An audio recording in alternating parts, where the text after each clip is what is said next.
There was a time when British Olympic medal winners became household names because there were so few of them. But the 67 medals at this year's Games in Rio and 147 at the Paralympics meant that the GB medalist reception at Buckingham Palace was a crowded and happy event. Throughout the Commonwealth, there were equally joyful celebrations.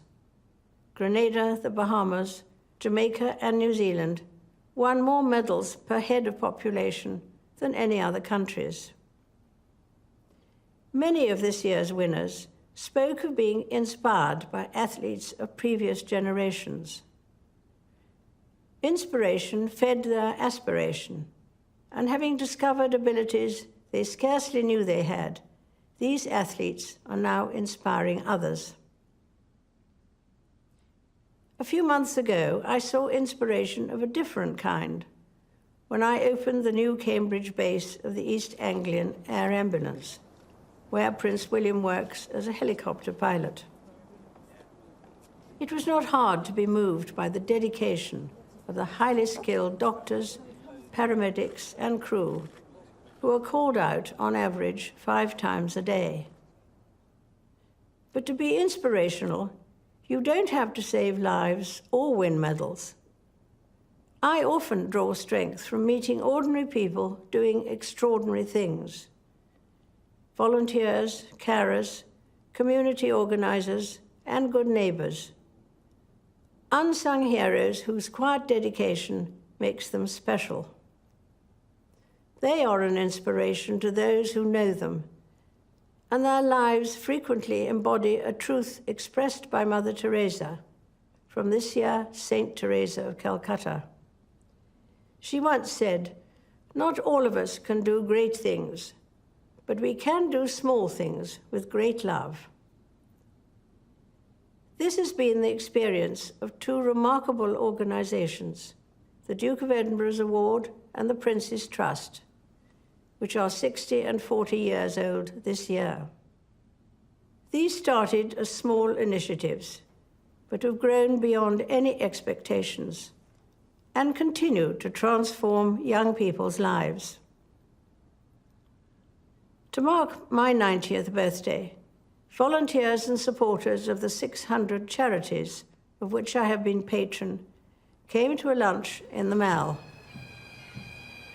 Many of these organizations are modest in size, but inspire me with the work they do. From giving friendship and support to our veterans, the elderly or the bereaved, to championing music and dance, providing animal welfare, or protecting our fields and forests. Their selfless devotion and generosity of spirit is an example to us all. When people face a challenge, they sometimes talk about taking a deep breath to find courage or strength. In fact, the word inspire literally means to breathe in. But even with the inspiration of others, it's understandable that we sometimes think the world's problems are so big that we can do little to help. On our own, we cannot end wars or wipe out injustice. But the cumulative impact of thousands of small acts of goodness can be bigger than we imagine.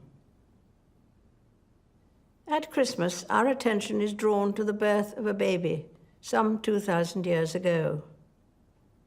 It was the humblest of beginnings, and his parents, Joseph and Mary, did not think they were important. Jesus Christ lived obscurely for most of his life and never traveled far. He was maligned and rejected by many, though he had done no wrong. And yet billions of people now follow his teaching and find in him the guiding light for their lives. I am one of them because Christ's example helps me see the value of doing small things with great love, whoever does them, and whatever they themselves believe.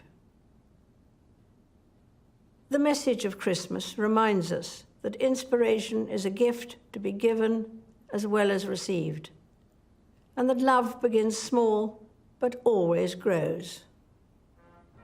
I wish you all a very happy Christmas.